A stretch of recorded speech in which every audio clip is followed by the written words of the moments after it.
Bismillahirrahmanirrahim. Assalamualaikum warahmatullahi wabarakatuh. Kami dari kelompok 3 yang beranggotakan Lailatul Fitriyah dengan NIM 030, Ratna Andita Ananda dengan NIM 036, dan Wildan Rizky Alfiansah dengan NIM 044. Di sini kami akan menjelaskan prinsip penilaian dan KKM.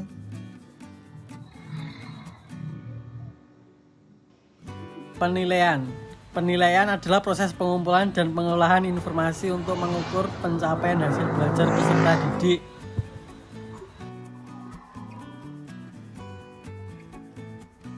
Selanjutnya yaitu prinsip penilaian. Yang pertama, prinsip penilaian sahih. Sahih berarti penilaian didasarkan pada data yang mencerminkan kemampuan yang diukur.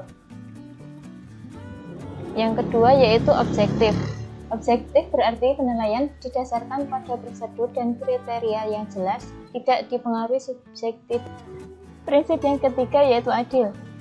Berarti penilaian tidak menguntungkan atau merugikan peserta didik karena berkebutuhan khusus serta perbedaan latar belakang, agama, suku, budaya, adat istiadat, status ekonomi, dan gender. Selanjutnya yaitu terpadu. Berarti penilaian oleh pendidik merupakan salah satu komponen yang tak terpisahkan dari kegiatan pembelajaran. Yang kelima yaitu terbuka. Terbuka berarti prosedur penilaian, kriteria penilaian, dan dasar pengambilan keputusan dapat diketahui oleh pihak yang berkepentingan. Selanjutnya, prinsip menyeluruh dan berkeseimbangan. Prinsip ini berarti penilaian oleh pendidik mencakup semua aspek kompetensi dengan menggunakan berbagai teknik penilaian yang sesuai untuk memantau perkembangan kemampuan peserta didik. Prinsip yang ketujuh yaitu sistematis. Sistematis berarti penilaian dilakukan secara berencana dan bertahap dengan mengikuti langkah-langkah baku. Prinsip yang ke-8 yaitu beracuan kriteria. Beracuan kriteria berarti penilaian didasarkan pada ukuran pencapaian kompetensi yang ditetapkan. Prinsip yang terakhir yaitu akuntabel. Akuntabel berarti penilaian dapat dipertanggungjawabkan, baik dari segi teknik, prosedur, maupun hasilnya. Batasan minimal atau KKM. KKM adalah kriteria ketuntasan belajar yang ditentukan oleh satuan pendidikan yang mengacu pada standar kompetensi kelulusan dengan mempertimbangkan karakteristik peserta didik atau intek, karakteristik muatan pelajaran atau kompleksitas, dan kondisi satuan pendidikan atau pendidik dan daya dukung. Karakteristik peserta didik di sini atau intek yaitu memperhatikan kualitas peserta didik yang dapat diidentifikasi antara lain berdasarkan hasil ujian jenjang sebelumnya, hasil tes awal yang dilakukan oleh sekolah, atau nilai rapor sebelumnya. Semakin tinggi aspek intek, semakin tinggi pula nilai KKM-nya. Kemudian karakteristik muatan pelajaran atau kompleksitas. Aspek ini yaitu memperhatikan kompleksitas KD dengan mencermati kata kerja yang terdapat pada KD tersebut dan berdasarkan data empiris dari pengalaman guru dalam membelajarkan KD tersebut pada waktu sebelumnya. Semakin tinggi aspek kompleksitas materi atau kompetensi, semakin menantang guru untuk meningkatkan kompetensinya. Selanjutnya, kondisi satuan pendidikan atau pendidik dan daya dukung antara lain memperhatikan ketersediaan guru, kesesuaian latar belakang pendidikan guru dengan mata pelajaran yang diampu, kompetensi guru, misalnya hasil ujian kompetensi guru, rasio jumlah peserta didik dalam satu kelas, sarana prasarana pembelajaran, dukungan dana, dan kebijakan sekolah. Semakin tinggi aspek guru dan daya dukung, semakin tinggi pula nilai KKM-nya. Selanjutnya yaitu cara penentuan KKM. Langkah-langkahnya adalah sebagai berikut. Yang pertama, hitung jumlah kompetensi dasar tiap muatan pelajaran setiap kelas dalam 1 tahun pelajaran. Kemudian tentukan komponen yang termasuk aspek kompleksitas, intek, pendidik, dan daya dukung. Kemudian tentukan nilai untuk setiap aspek dengan skala 0 sampai 100. Tentukan skor setiap aspek. Tentukan KKM setiap kompetensi dasar, tentukan KKM setiap mata pelajaran, kemudian tentukan KKM satuan pendidikan, sehingga memperoleh nilai KKM yang diinginkan. Berikut adalah contoh penetapan KKM mata pelajaran matematika. Langkah pertama yaitu menghitung jumlah KD setiap muatan pelajaran setiap kelas dalam 1 tahun pelajaran.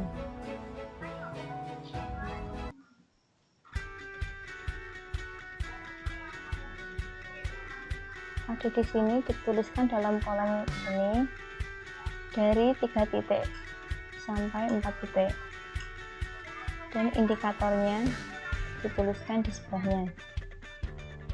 Setelah itu, menentukan komponen-komponen yang termasuk kompleksitas, intake, dan daya dukung.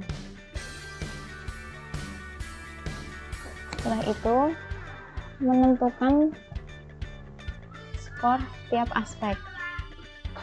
Misalnya 3.1 karakteristik muatan atau mapel kita beri 60, intake-nya kita beri 70, dan satuan pendidikannya diberi 70, dan seterusnya. Setelah itu menentukan KKM setiap kompetensi dasar. Di sini nilai KKM setiap KD ini didapat dari jumlah karakteristik muatan atau mata pelajaran ditambah intake ditambah kondisi satuan pendidikan. Setelah itu dibagi dengan angka 3 akan menghasilkan KKM setiap KD.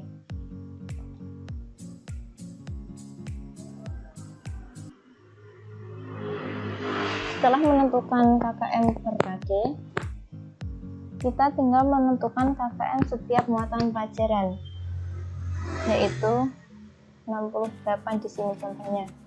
68 ini didapat dari jumlah KKM per KD dibagi dengan banyaknya data. Misalnya di sini dibagi dengan 6.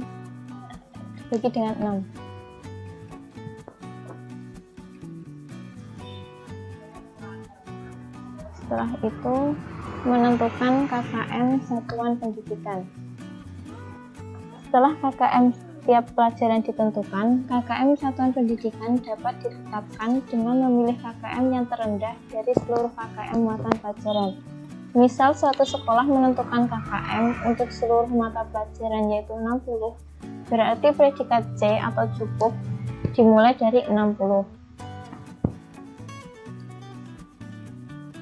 Selanjutnya kita akan belajar tentang rentang predikat. Jika tadi kita sudah belajar tentang satuan KKM pendidikan atau KKM satuan pendidikan, dan sekarang kita akan belajar tentang menentukan bagaimana cara membuat KKM tiap mata pelajaran. Yang pertama kita harus mengetahui tentang rentang predikat. Rentang predikat dapat menggunakan satu ukuran yang sama di satu sekolah dengan rumus. Jadi di sini ada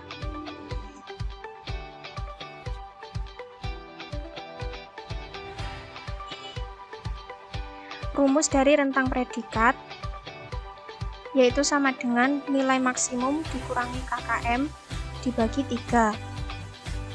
Seperti ini. Yang dimaksud nilai maksimum ini di sini pasti 100. Terus KKM kita membuat contoh, kita menggunakan angka 60 saja ya. Nah, angka 3 di sini kita peroleh dari rumus atau jumlah predikat A, B, dan C.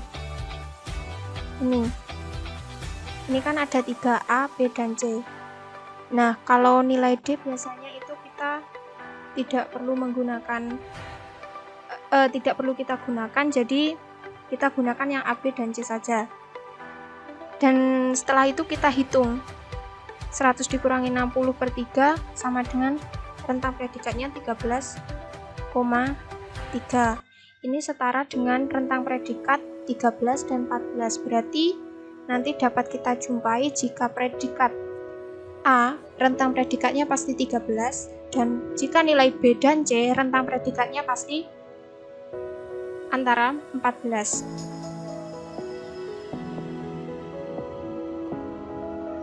Selanjutnya,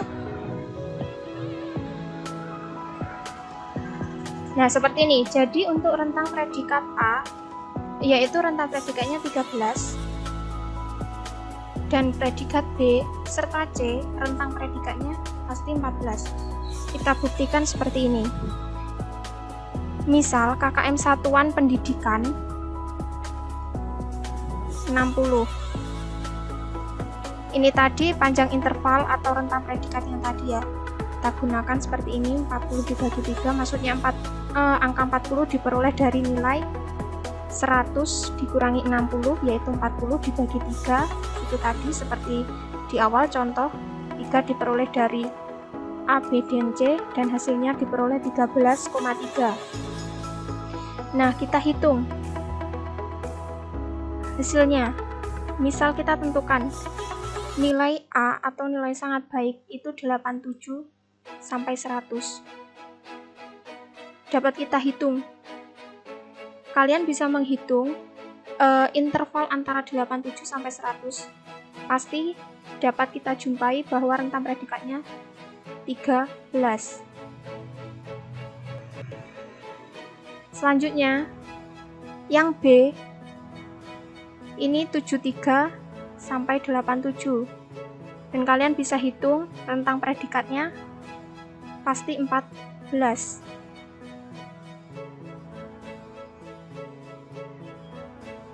Begitu juga dengan nilai C.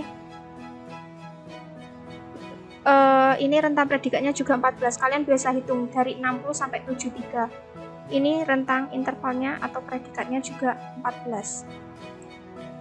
Ini nilai-nilai seperti ini biasa kan kita jumpai dalam rapot, dan kalian pasti juga sudah familiar seperti ini. Seperti ini. Jadi gunanya rentang predikat itu untuk menentukan interval dari nilai ini, dari 87 ke 100, 73 ke 83, dan 60 ke 73. Jadi misal untuk bisa masuk ke kategori nilai A atau nilai sangat baik, itu misal 87 itu masuk A atau B ya, seperti itu. Kalau 87 itu jika KKM-nya 60 berarti masuk ke A, seperti itu. Jadi kita lebih mudah lagi.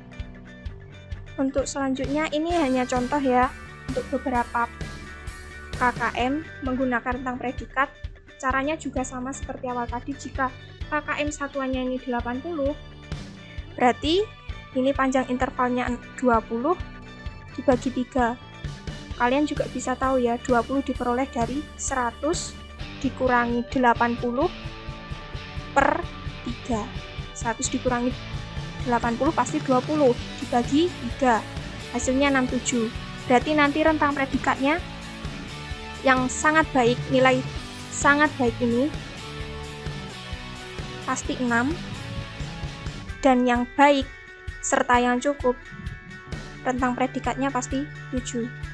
Kalian bisa buktikan sendiri, bisa dihitung intervalnya antara 93 sampai 100 dan 86 sampai 93 nanti berapa menggunakan ini kuncinya. Jadi kalau ini ketemu 6,7, kalian bisa hitung, bisa dibulatkan ke 6 dan 7 begitu ya, sampai seterusnya. Kalau yang D berarti ini kan, kalau yang nilai nilai D itu ya berarti setelah angka C,